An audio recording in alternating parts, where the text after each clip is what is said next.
My name is John Liberty. I'm the general manager and co-founder of West Michigan Beer Tours. Launched in 2013, taking friends and strangers all over West Michigan, and including here in downtown Kalamazoo. So we do walking tours of all of our fine brewery friends every Saturday. Personal histories: I worked at the Kalamazoo Gazette as an entertainment reporter for almost a decade, and as the internet became more and more prevalent in our world, we were tasked with writing about writing about interesting topics that would go online and may or may not make it into publication. Myself and a couple co-workers found the emerging craft beer industry in Michigan, including here in Kalamazoo, to be very interesting. So we started a beer blog called Kalamazoo Brew, and wrote about different breweries, the different personalities, different styles, and kind of emerging trends, and kind of followed the growth in that sense. So that was around 2007, 2008. At that time, there were between 80 and 90 breweries in the state of Michigan. Today we are well over 340 some, with more opening every few weeks. So utilizing some of those connections made then, we started the tour company to describe to people how unique, unusual, and pretty powerful the Michigan beer industry is, and what it's been doing the last couple of years, especially during what was a pretty bad economic time in 2008 with a housing crisis and other things. My name is Tim Surprise, and I'm the founder of Arcadia Brewing Company. This is a vibrant area that has a tremendous culture about it, and my family and I have lived here since 1991, so it was really easy for us to want to locate our expansion into the Kalamazoo area. And the name Arcadia was actually named after the original building that we were going to put the brewery in, was located right on the Arcadia Creek in downtown Kalamazoo.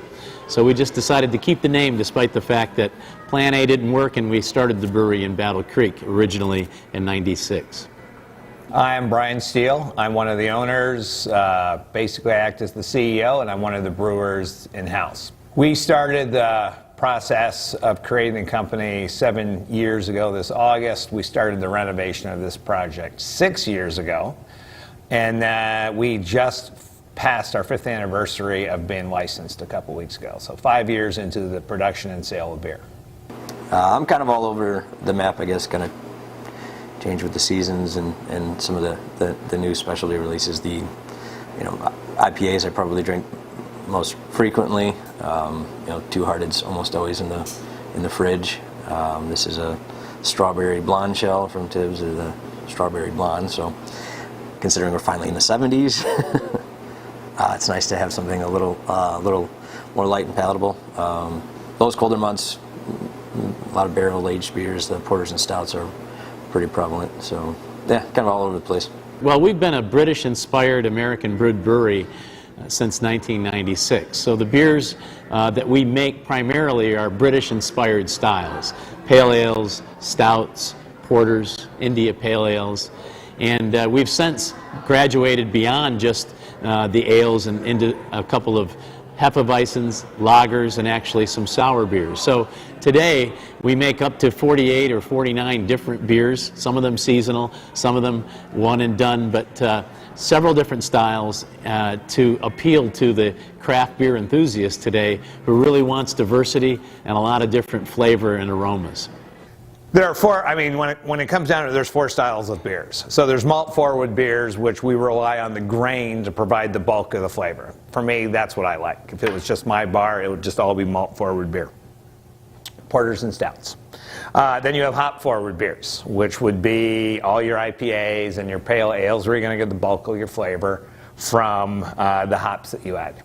Then you have yeast forward beers, where there's multiple yeast varieties, and each one of those yeast varieties produces a different flavor profile. So if you have a Belgian, part of that flavor profile comes from the yeast. If you have a Saison, comes from the yeast. And then of course your last beers are your adjunct beers, where you basically make a run-of-the-mill kind of neutral beer, and you flavor it with chocolate, or you flavor it with cherry, or you flavor it with flowers to produce some sort of exotic flavor profile. So it all comes down to malt, and there's multitudes of malts, hops, multitudes of yeast, and then the world's wide open with what you can add to your beer. As you can see in any beer magazine, you know, we have bourbon barrel aged broccoli, cheese, you know, porter. So it's wide open for us. So Kalamazoo does have a rather dynamic brewing history. Shortly after the Civil War, Kalamazoo had 6 to 7 breweries in operation, not all simultaneously, but at various points until Prohibition came in.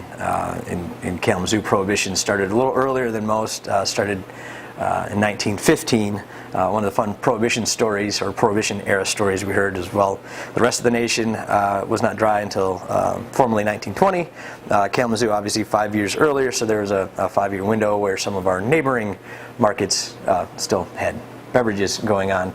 So one of my favorite stories that we heard in some research on Kalamazoo history was that there was a train line that was running from Kalamazoo up to Grand Rapids, where Kalamazoo residents go and get some beverages and bring them back if they chose. Railroad company was making a significant amount of money at the time, but then the authorities found out about it and said they didn't care for the practice and started confiscating and writing citations for people who were bringing beer back into Kalamazoo. So the train company decided to change course a little bit and slow the train a little north of Kalamazoo to allow people to jump off the train if they needed to, or get rid of any illegal substances. So there was a goofy window there in Kalamazoo history, and then once Prohibition came, several taverns, obviously all the breweries and a number of distilleries that were in town were shuttered and closed for a significant period of time. State of Michigan overall had very little activity on the small neighborhood beer side of things until 1983 here in Kalamazoo, when Larry Bell started his home brewing store. And then in 1985, Larry Bell and the Kalamazoo Brewing Company, which would go on to become Bell's Brewery Inc., sold its first beer, an amber ale, in 1985. And Larry basically had to travel the state and educate bar and restaurant owners about small-scale beer, ales specifically. Everyone was drinking Pilsners and Lagers at the time, the lighter-bodied, low ABV beer versus the slightly darker and different colored options that we kind of enjoy today. So it was quite a sort of a groundbreaking scene then. There was not a whole lot to compare it to, so you can make a pretty good case that the resurgence of Michigan's craft beer culture started here in Kalamazoo in the mid-'80s. So Larry Bell and Bell's has been pretty instrumental in the growth that we experience here in Michigan, which is now 6th in the United States in terms of total number of breweries. 2 of the highest rated breweries in the world, Bell's Brewery and Founders Brewing Company, up in Grand Rapids, are destination points for people all over the world to come and check out what we're doing here. So from the mid-'80s, with the arrival of Bell's here in Kalamazoo, Kalamazoo itself was relatively quiet for the next decade or so on the craft beer front. Old Peninsula Brew Pub opened in 1996, just down the street from where we stand now. That head brewer at the time was Greg Gonzo Hayner, who you may recognize from Gonzo's Big Dog Brewing Company. So he started making beer there on a professional scale anyway, at Old Peninsula. One of the popular locations here in town is also Arcadia Brewing Company, which originally opened in Battle Creek, but the intention of the brewery was to open here in Kalamazoo. And fast forward more than 20 years later, and Tim Surprise now has his dream of operating his brewery in Kalamazoo. So yeah, there's been kind of baby steps to get to where we are now. Downtown Kalamazoo has 9 different breweries, and there's a number of other breweries in the works in both downtown Kalamazoo and surrounding Kalamazoo. And I anticipate there being several more joining the fray in the next few months. It's fairly easy. If you're a winemaker, cider maker, or mead maker, you start with sugar, and that's what yeast want. Brewers developed in areas where there's predominantly grain, and so we have a process of converting starches that are in grain into sugars into water by using malt. And malt has an enzyme in it that is basically what's in our human body and out in nature that converts starch into sugar. So the brewing process is about 90 minutes of having that conversion done and then sanitizing the beer in a boil and then adding the hops that you want to flavor it. And we cool it, pitch the yeast. The yeast does its work, and then we end up with beer about 2.5 weeks later. The brewing process for any batch, if it's a 1-barrel sample batch or if it's Bell's doing 250 barrels, it's about a 4-hour process from the time that the water and the grain go together until that we're pumped over into a fermenter and add the yeast. Then you have about 2 weeks of fermentation, getting the yeast to drop out, getting the flavors balanced, and then you chill it, you carbonate it, and depends, each brewer's different on how long they want to be able to condition that beer before it goes out to the public. Well, we do everything from live music to art exhibitions to bring your dog to the beer garden day. So a lot of what we do is community minded, and we do quite a bit of community fundraising. And so a lot of the events are engaging with local community partners, a lot of nonprofit and charitable groups. But there's also a fair amount of beer or craft beer related food, beverage, and music activities, including trivia and gaming and things like that. So we try to be as diverse as we can. So it's turned into a pretty exciting beer town and destination. We see it all the time with our groups that are traveling from all over the Midwest. Chicago area loves coming here. Their dollar goes incredibly far. The beer's top notch, and the personalities and scene that we've developed here is a pretty exciting atmosphere to be part of. Makes for a pretty kind of engaging experience. It's not just popping into a brewery and having a beer. It's getting to know a little bit about this quirky little town and the funky characters that make some pretty tasty beverages. Well, one of the bigger draws or events in Kalamazoo on the beer side of things would be Kalamazoo Beer Week, which happens in January. A lot of the breweries go all out with some pretty unique and fun events. That's a big draw that I think helps elevate the cool things that are already happening here kind of on a daily basis. The beer industry overall has changed quite a bit in the last couple of years. It's increasingly competitive, particularly for the breweries that are distributing or have their beer out in grocery stores and bottle shops and other venues like that. So it's a pretty tumultuous time in that sense. I think Kalamazoo or any beer community for that matter, they can thrive as being a nice community hub with unique events, philanthropic efforts, creative beers, and helping to create kind of a pretty unique atmosphere. Tibbs is a great example of that. They've got a number of loyal regulars who are here quite often, and all get to know each other really well. In the same way that the corner bar probably a couple decades ago was a place to talk shop and moan and groan about life's challenges and the boss or work or your house that's caving in on itself or whatever it is.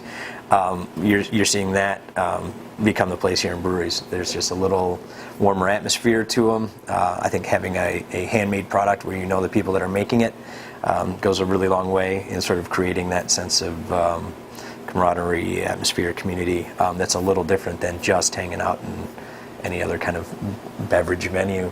But as long as the quality of beer stays high, I think that will keep the scene and industry here in Kalamazoo vibrant, and the ability to kind of have the breweries know each other well and do some fun creative events together. I think will make a big impact on where it is going forward.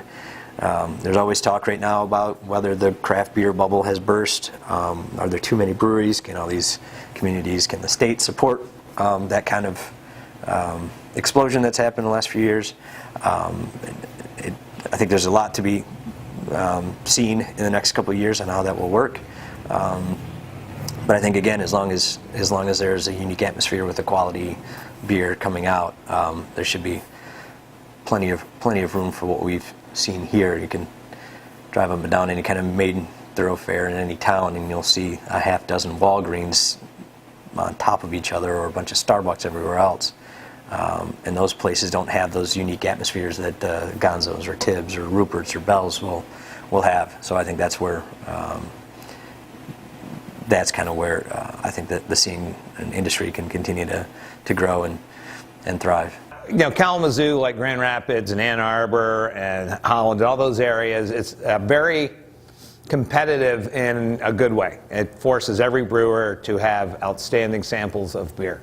Where if you go to a small town in Nebraska that may only have one brewery, they're going to survive in the fact that they're the only one making beer in that area. Here, you have to be at the top of your game. I think Kalamazoo and Michigan is very unique compared to West Coast styles and East Coast styles. My business partner's son brews in Seattle. My son has a brewery in Vermont, and every time I go out there, the styles are so uniquely different. But it's what we like in the Midwest: malt forward, very hoppy, citrusy beers, and so they all sell very well here. I think it's already having a very positive impact on the city's economy, and it also adds quite a bit to the culture that the city has created over the years and is continuing to develop.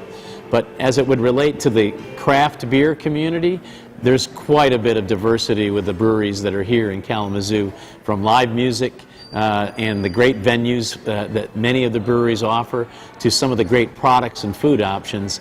We are a destination now, and Kalamazoo as a community benefits from that, both economically and culturally.